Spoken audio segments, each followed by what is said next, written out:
Iba't ibang uri naman ng baril at mga bala ang nakumpiska sa ikinasang operasyon ng mapanganib na puwersa ng mga tauhan ng Criminal Investigation and Detection Group o CIDG at Police Station 2 sa Barangay Santa Monica, Puerto Princesa.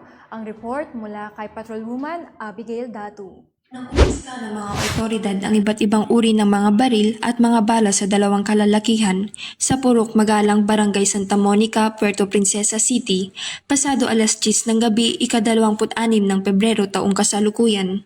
Kinilala ang mga nakunan na sina Armando Magarce, empleyado ng Palawan Council for Sustainable Development, residente ng Barangay Bagong Sikat, at Raymond Serratubias, residente ng Purok Masikap 1, Barangay San Jose, Puerto Princesa City.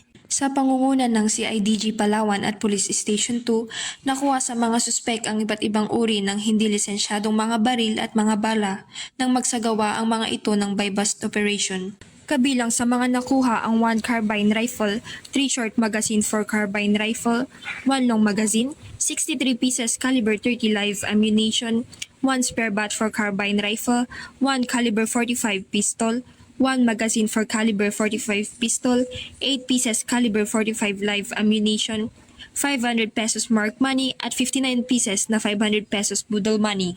Nasa pangangalaga na ng pulisya ang mga baril maging ang mga suspek para sampahan ng kaukulang kaso. Ang matagumpay na pagkahuli sa mga individual na mayroong illegal na pag-aari ng baril, isa lamang itong mahalagang hakbang sa proyektong pangkapayapaan ni Pangulong Ferdinand Bongbong Marcos Jr. para sa bagong Pilipinas. Sa pamamagitan ng pagsugpo sa kriminalidad at pagpapatupad ng batas, naglalayon ang administrasyon na ito na palakasin ang kaayusan at seguridad sa bansa na magbibigay daan sa pag-unlad at pag-angat ng mga Pilipino tungo sa isang mas maunlad at mapayapang lipunan. Mula dito sa Calapan City, Oriental, Mindoro, ako ang iyong PNN correspondent, Patrolwoman Abigail B. Datu, alagad ng batas, tagataguyod ng Balitang Pulis.